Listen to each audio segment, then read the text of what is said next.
Jantar na casa do Romildo. Ó, Natal na casa do Romildo. A galera tá conversando assim porque tá todo mundo de boca cheia já, ó. Olha o dentão aí.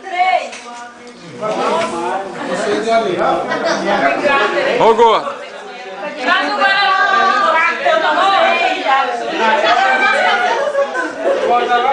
Ô, Moniquete.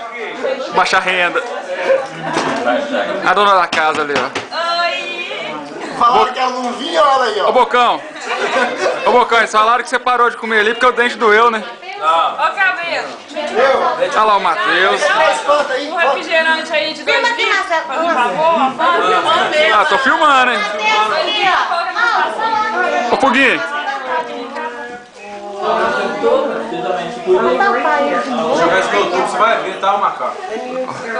Rapaz, fala macaco não, que aqui dá dinheiro, hein? Marcelo, o Alisson para de comer, não? Já parou de comer, Marcelo? Eu já quero ir, não tá saindo só.